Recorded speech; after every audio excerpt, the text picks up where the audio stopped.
Para pemirsa yang terhormat, selamat bertemu kembali dengan kami dari Dhamma TV yang dalam kali ini kita akan mengambil tema hak dan kebebasan dalam menjalankan ibadah. Untuk itu, di tengah-tengah kita telah hadir 3 narasumber. Yang pertama adalah Yang Mulia Dhamma Vijayo Mahadera. Ya, terima kasih. Selamat ketemu, selamat berbincang-bincang bersama. Sangat senang bisa bertemu bersama di sini. Kemudian yang kedua adalah Gus Imam Muslih. Assalamualaikum Gus. Waalaikumsalam.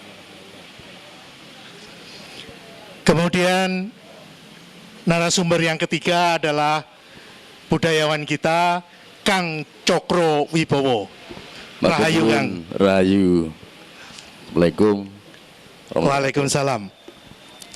Para pemirsa, banyak kejadian-kejadian yang sangat tidak kita inginkan terkait dengan kerukunan antar umat beragama.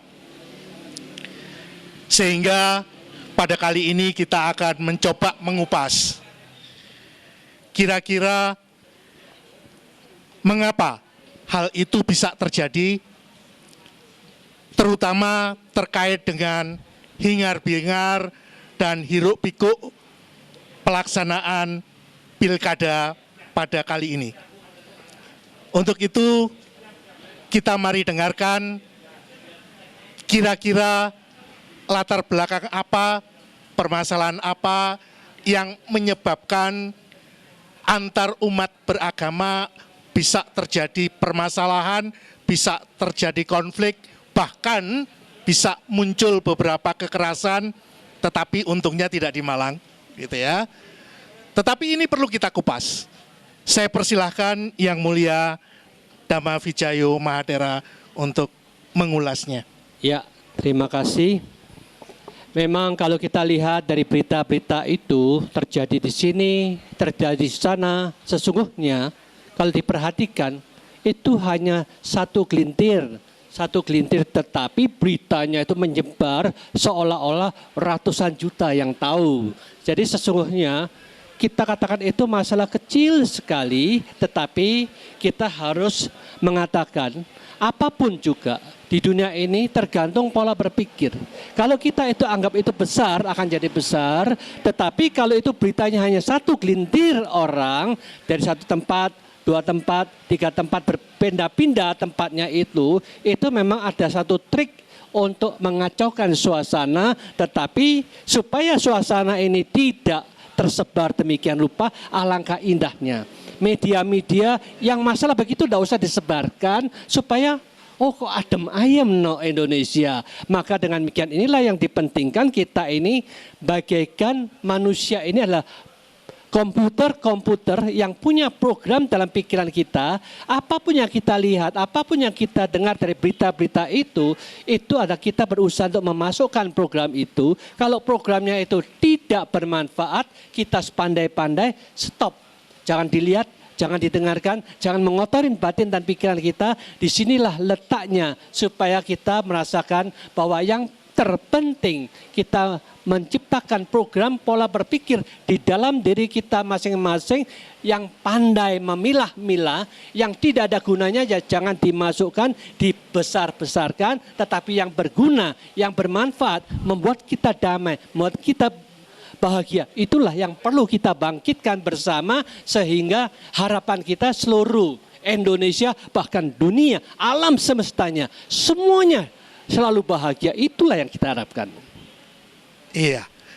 Demikian tadi permasalahan yang menjadi penyebab utama yaitu kita mesti menyaring setiap apa yang kepada kita pilih yang bagus supaya kita tidak menyebarkan kembali yang jelek-jelek. Itulah namanya revolusi mental, mampu memilih yang terbaik kita jalankan, yang jelek kita buang. Sesuai dengan motonya Dhamma TV. Selalu damai di hati.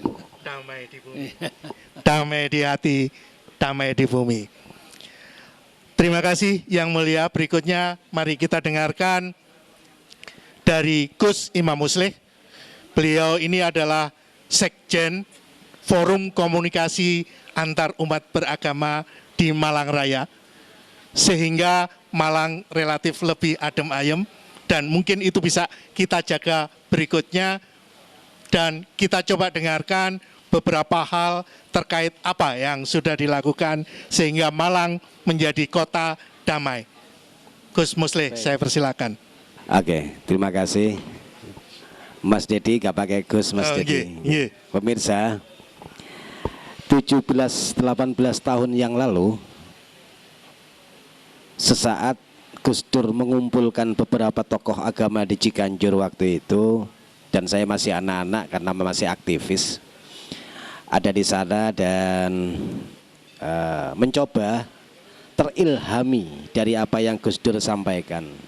Ada dari Hindu, Buddha, Kristen, macam-macam kumpul di sana di Ciganjur waktu itu.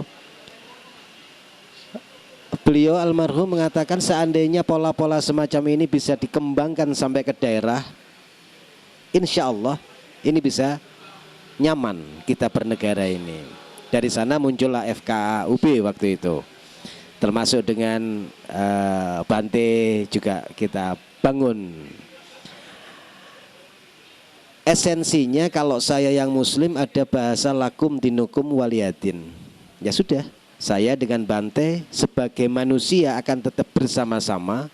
Tapi saat Bante beribadah menurut agama Bante, saya nggak mungkin ngikut Bante.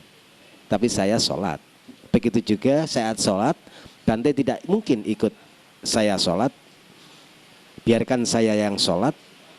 Urusan duniawi kita tidak ada beda. Artinya apa? Jangan paksa yang berbeda menjadi sama. Sebaliknya jangan yang sama ditarik-tarik untuk menjadi beda.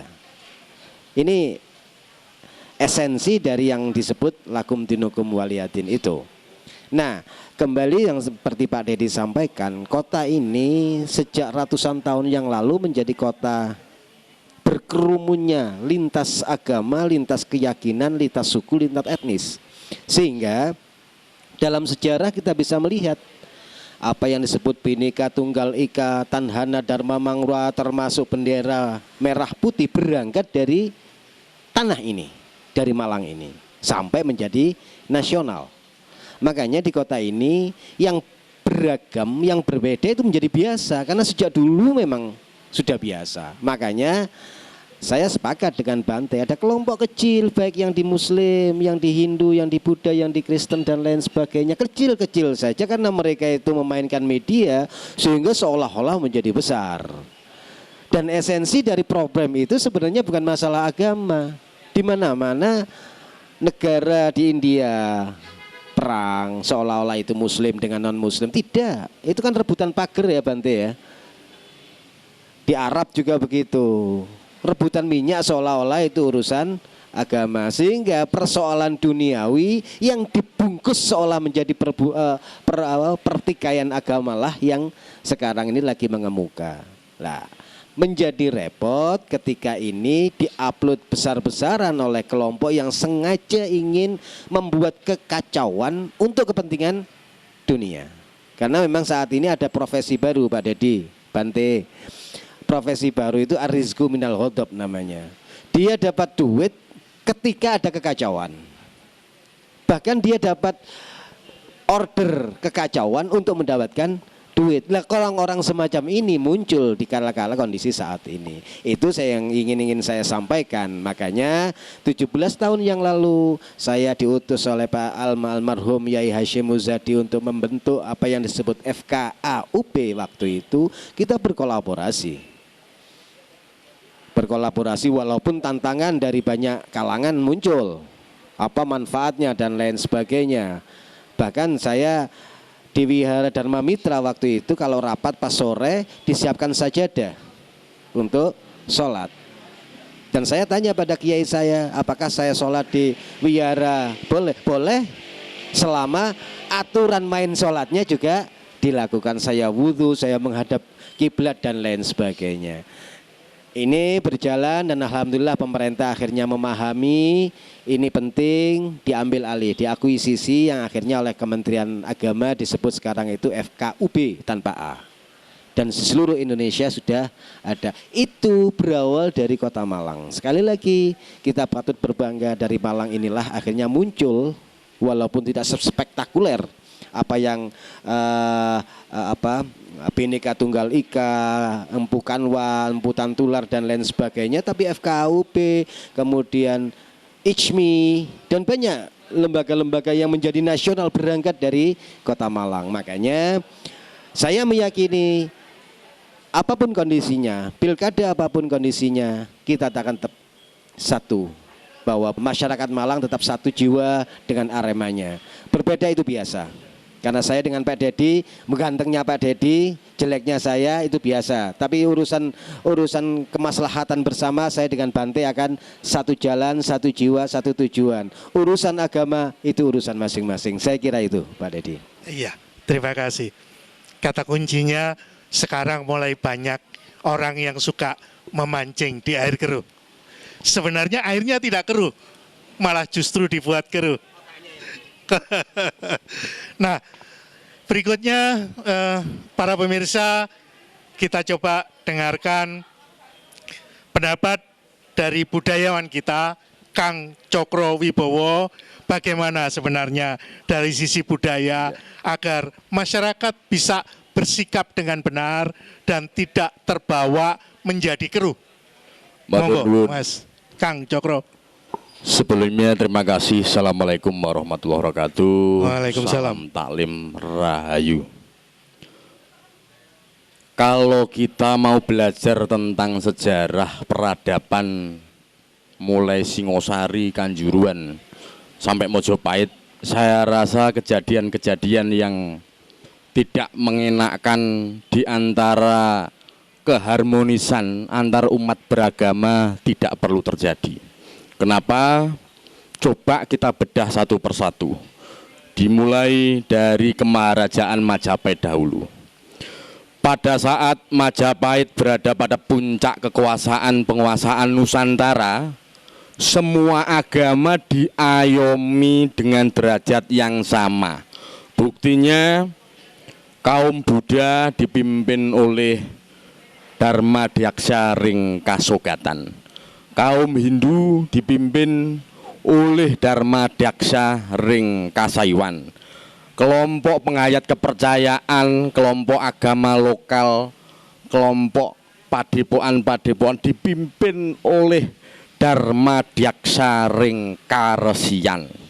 Selain itu, sampai hari ini jika panjenengan semuanya ke Troloyo sana, di Mojokerto sana, masih ada bukti nyata dengan artefak-artefak kuno berupa makam muslim.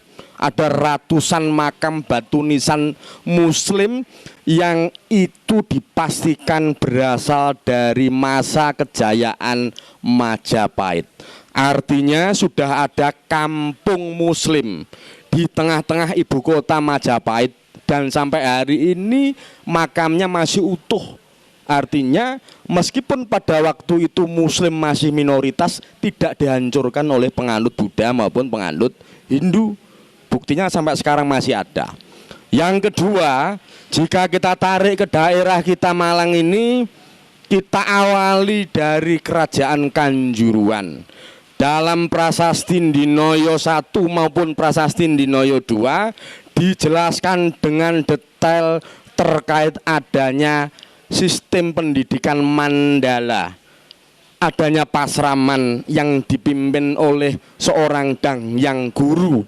Dahyang Guru kalau sekarang ya ulama, pendeta, biksu, kiai atau guru besar. Daerah-daerah seperti yang terdapat di Watugong, Tlogomas, yang sekarang tinggal berupa umpak-umpaknya saja, yang gedenya segede tampah itu dulunya merupakan umpak, batu peletak dasar sebuah bangunan besar yang merupakan padepokan era dulu guna mengajarkan agama-agama yang berkembang pada waktu itu, utamanya adalah Hindu dan Buddha. Selain di Watugong, ada juga di daerah Candri, Merjosari. Di prasasti itu dijelaskan juga. Di situ masih ada berbagai macam peninggalan.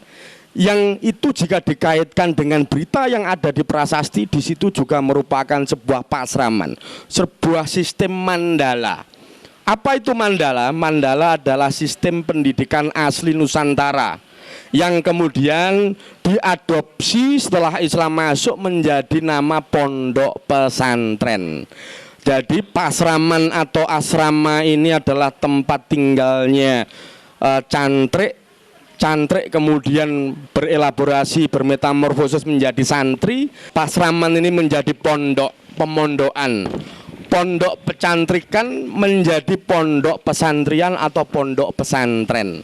Jadi kalangan pondok pesantren jika mau napak tilas asal muasal namanya, silahkan mengunjungi situs Watugong. Di situ sambil membaca detail aksara-aksara Jawa kuno yang ada di prasasti Dinoyo 1 dan Dinoyo 2 sebagai pijakan ilmiah bahwa ada kaitan erat sekali antar peradaban agama yang pernah berkembang di bumi Jawa ini.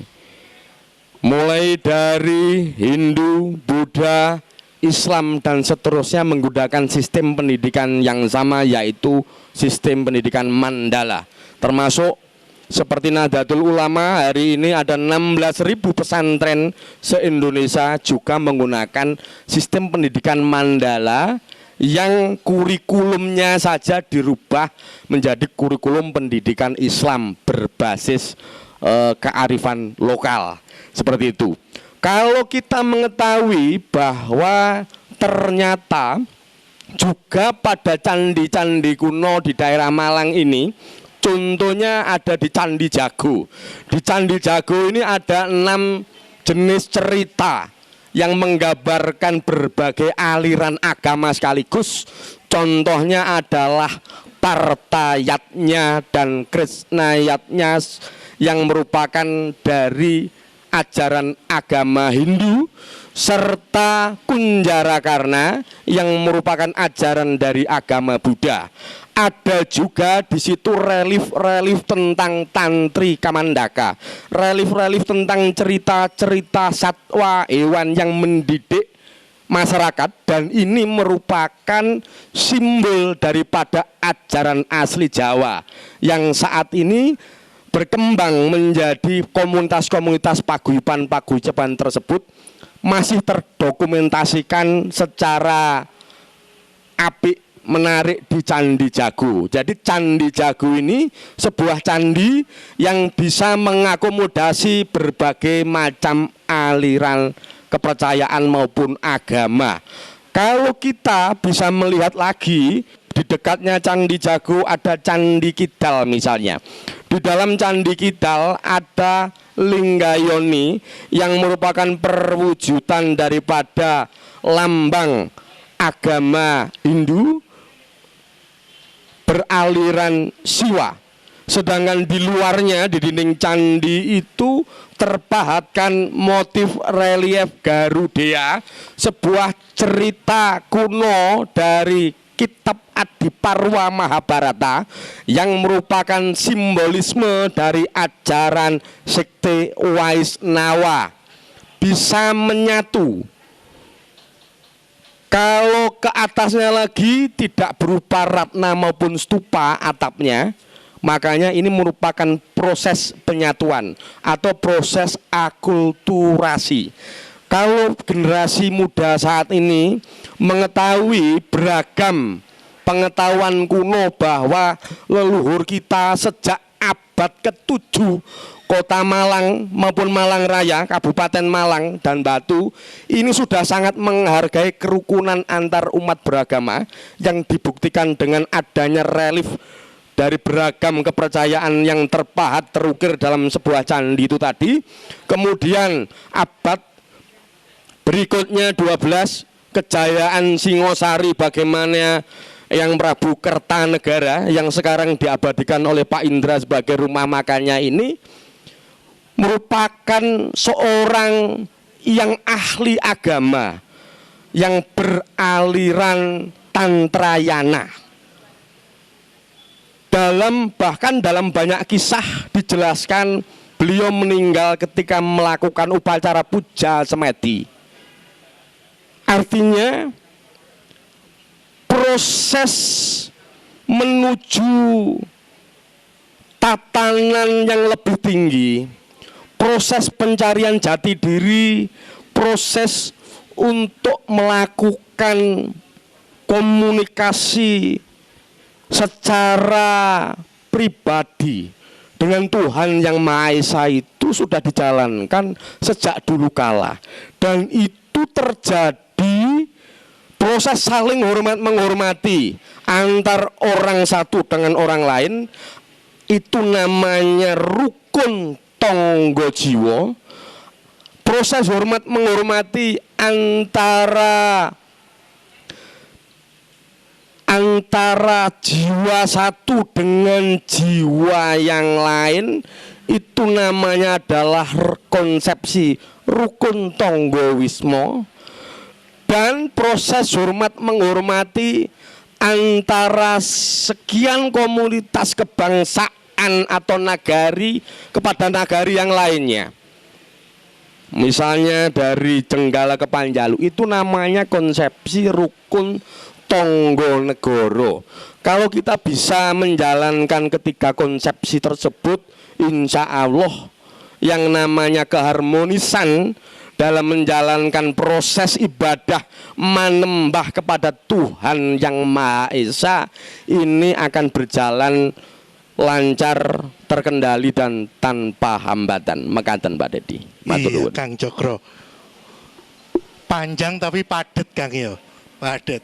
Itu sebabnya salah satu kenapa di Malang ini begitu rukun, begitu damai, dan tidak terjadi konflik yang berarti meskipun pilkada membuat hiruk pikuk dan suasana menjadi sangat panas, tetapi Malang tetap ayem, adem, dan anyep, Mas. Anyep. Para pemirsa, kita kembali kepada Yang Mulia dan Mahavijayo Mahatera. Dari apa yang sudah diuraikan di awal tadi, perlu kiranya kita memberikan pedoman, memberikan arahan kepada masyarakat Kota Malang dan sekitarnya pada khususnya, dan untuk masyarakat Indonesia pada umumnya, apa yang harus dilakukan oleh masyarakat agar yang damai tetap damai, sementara yang ekstrim kiri dan ekstrim kanan bisa diredam sedemikian sehingga ikut mendukung kedamaian di Malang Raya. Saya persilakan Yang Mulia. Bagus, sangat bagus. Kita sebagai manusia harus ada berani untuk merevolusi, untuk memahami bahwa Sang Buddha sudah menekankan kitab suci bukan terletak dalam buku-buku, tetapi kitab suci yang sesungguhnya terletak di dalam diri kita masing-masing. Bagaimana kita menggunakan mata, apapun yang kita lihat, di situ ada yang kotor, juga ada yang bersih. Maka dari itu kita harus memilah-milah, yang kotor jangan dimasukkan, yang bersih, yang bermanfaat kita masukkan. Itulah kitab suci muncul melalui mata kita. Kita juga punya telinga. Kita sepandai-pandai dengarkan siapapun yang berbicara, tetapi kita memiliki keberanian, ada saringan. Apapun yang kotor-kotor kita saring dengan tepat dibuang, yang bersih, yang murni kita masukkan, karena itu akan membuat batin dan pikiran kita tidak terkontaminasi oleh apapun juga. Demikian juga apapun yang kotor dalam pikiran kita, kita benci, kita jengkel, sedang marah, sekali lagi itu adalah kotor dalam pikiran kita sendiri. Jangan diungkapkan melalui ucapkan, jangan diungkapkan melalui kelakuan kita. Kalau kita mampu mengendalikan, ini akan membuat kita mengikut ikutin kitab suci yang diajarkan oleh semua agama, karena semua agama mengajarkan jangan membunuh siapapun yang tidak bersalah, jangan merampok, mencuri, berbohong, caci maki, fitnah. Itu dilarang oleh semua agama. Diikutin dengan cara seperti ini, orang itu sudah memiliki kitab suci di dalam diri kita masing-masing. Jadi dengan demikian, manajemen kehidupan kita, pandai-pandailah menggunakan mata, pandai-pandailah menggunakan telinga, pandai-pandailah menggunakan hidung, mulut, tubuh, dan pikiran kita.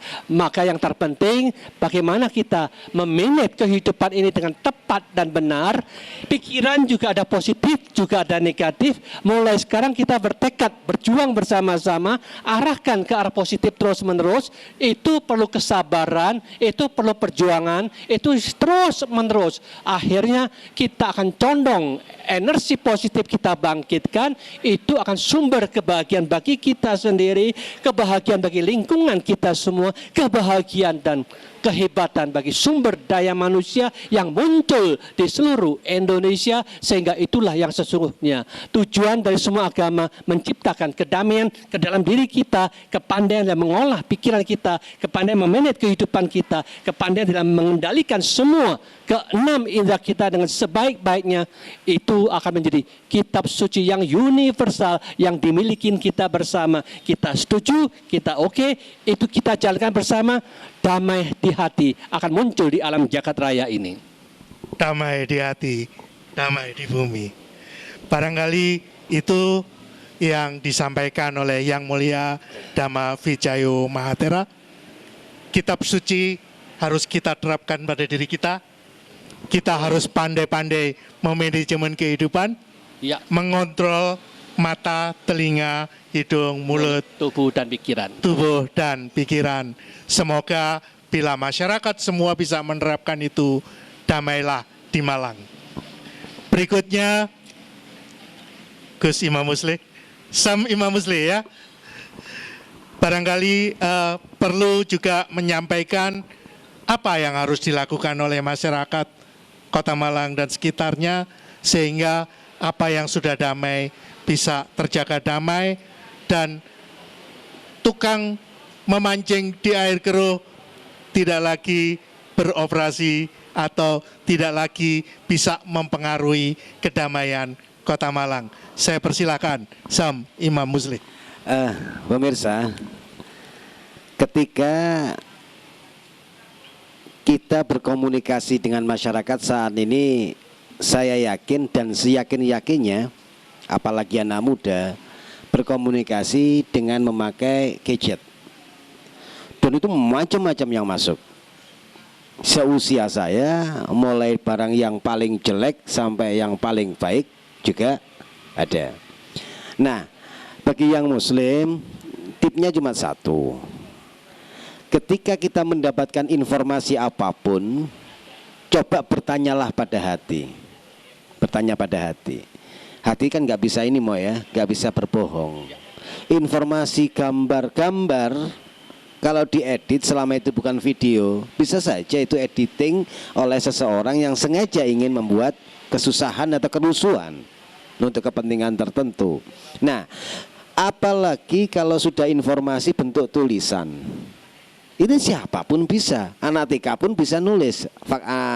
Generasi zaman now, generasi X, TK pun sudah bisa memainkan gadget, memainkan WA dan lain sebagainya. Ketika kita mendapatkan informasi itu, jangan buru-buru lalu di-upload ulang, di-share ulang, dibuat status ulang. Karena justru itulah yang akan semakin memperkeruh suasana. Kalau itu berkaitan dengan nilai-nilai agama, dalil-dalil agama, ya yang agamanya seperti Bante, tanyalah pada Bante. Jangan tanya kepada Google, karena Google itu nggak pernah diwihara, dia nggak pernah belajar agama Buddha, kan begitu Bante ya. Yang Islam, tanyalah kepada kiai yang punya ilmu, nasabnya jelas. Jangan ilmu dapatnya dari Google. Kalau itu hadis-hadisnya sahihkah, dhaifkah, atau apa. Dan ini yang bisa menjawab justru kiai. Bante, Pendeta, Romo, dan lain sebagainya. Ini menjadi penting. Kenapa? Karena begitu informasi ini semakin kita unduh ulang, oleh orang lain diunduh ulang, dari 10 bisa 100, 100 bisa jadi jutaan. Kalau ini bisa membuat sebuah opini, ada bahasa begini, Romo ya, kebohongan yang dilakukan berulang-ulang oleh banyak orang itu akan menjadi kebenaran baru. Ini menjadi bahaya kalau seperti itu. Suatu ketika ujuk-ujuk ada seseorang yang konon katanya kepingin nikah dengan bidadari 70, marah-marah di gereja. Yang belum tentu itu peranata agama Islam seperti itu. Sehingga orang yang melihat Islam, ternyata Islam itu sukanya wanita ya.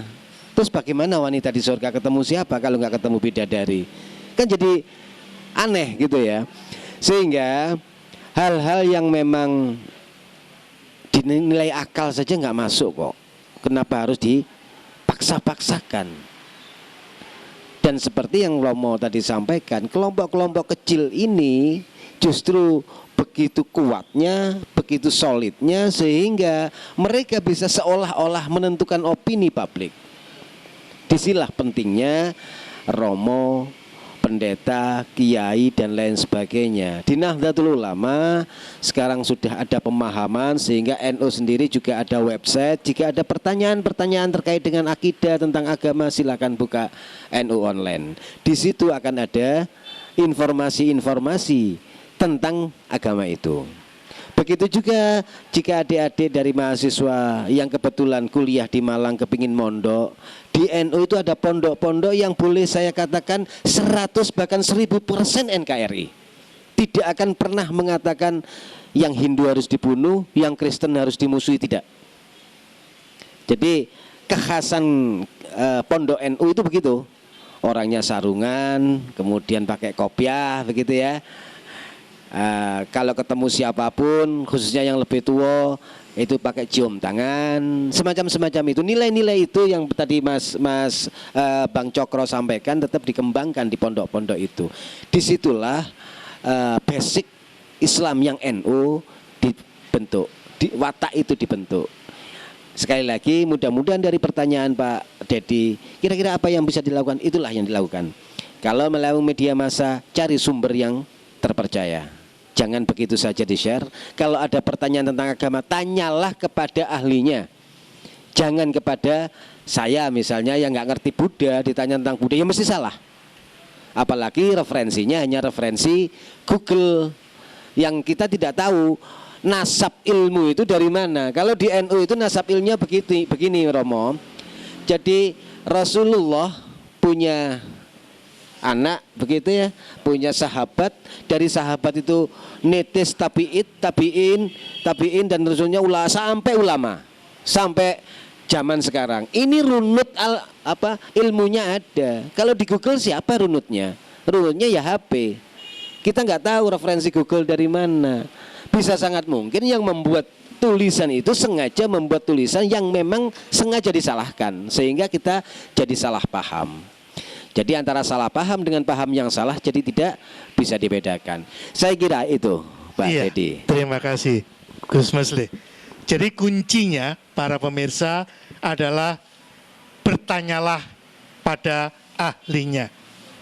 Jangan memposting ulang atau mengopinikan ulang berita-berita yang belum tentu kebenarannya.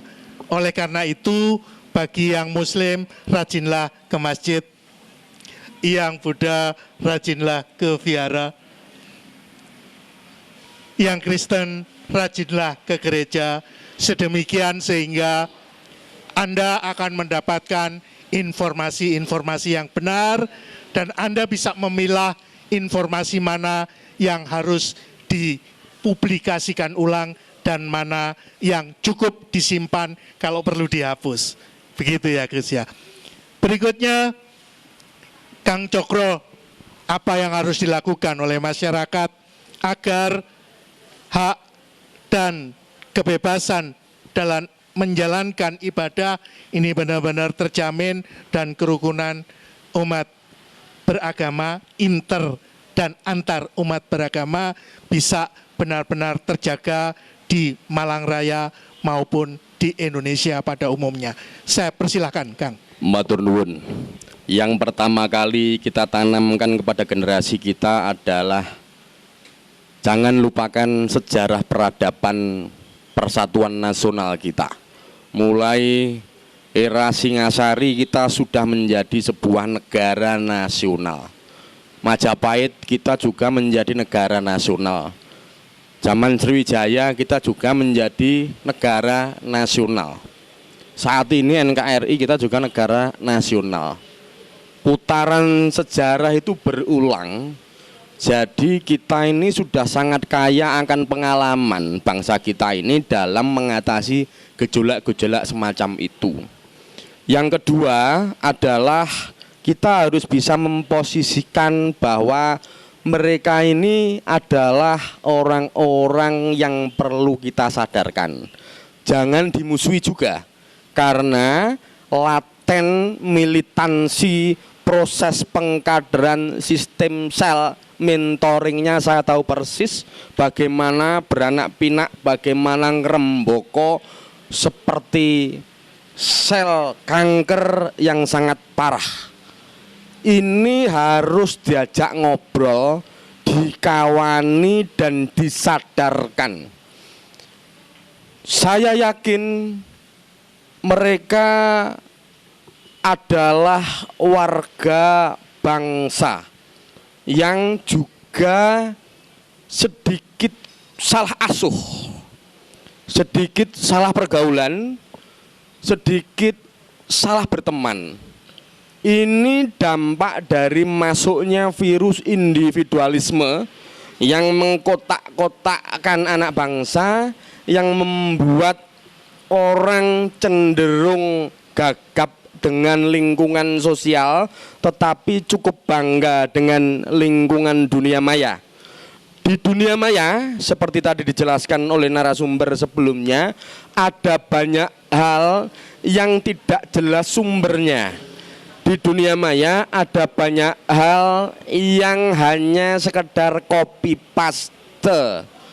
Di dunia maya ada banyak hal yang tidak ada referensi ilmiahnya. Kita tidak boleh menjauhi dunia tersebut karena disitulah anak muda kita mayoritas berada. Kita harus masuk dan kita harus berproduksi. Makanya itu langkah ketiga adalah kita harus membuat sebuah tulisan-tulisan pencerahan.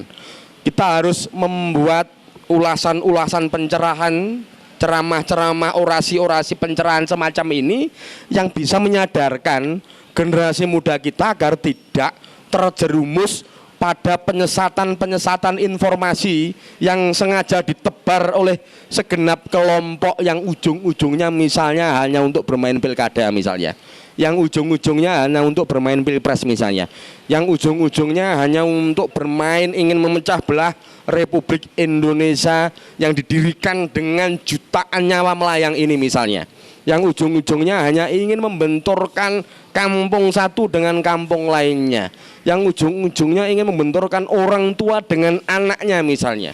Ini harus kita cegah bersama. Makanya saya menyarankan kepada semuanya saja, jangan hobi mengcopy paste. Dan itu pula yang saya tekankan pada diri saya sendiri, bagaimana kita harus bisa memproduksi sebuah tulisan dan tidak boleh menyebarkan informasi, apalagi informasi itu yang tidak jelas, kecuali adalah informasi yang sangat penting dan harus disebarkan. Matur nuwun, kita mulai dari kalangan kita dulu, kita sebarkan kepada lingkungan sekitar. Jangan mudah mengcopy paste berita-berita yang belum tentu sumber asal muasalnya. Matur nuwun Pak Dedi. Terima kasih. Luar biasa para pemirsa. Demikian tadi ulasan dari para narasumber. Kalau boleh saya garis bawahi, dari Yang Mulia Dhamma Vijayo tadi, manajemen pribadi, bagaimana mengontrol panca indera supaya masukan yang kita terima, yang kita lakukan semuanya yang baik-baik. Tersaring dengan baik. Tersaring dengan baik. Kemudian dari Sam Imam Muslik tadi ada pesan penting, bertanyalah kepada ahlinya.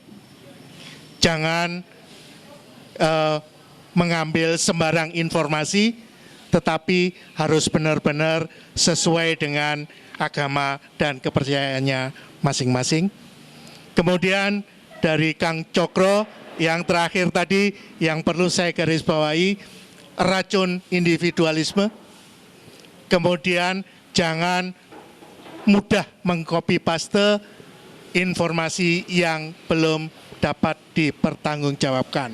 Semoga apa yang kita bicarakan kali ini bermanfaat bagi para pemirsa dan membuat Kota Malang dan sekitarnya menjadi tetap damai dan Indonesia juga tetap damai. Damai di hati, damai di bumi. Untuk itu, perkenankan saya mengucapkan banyak-banyak terima kasih.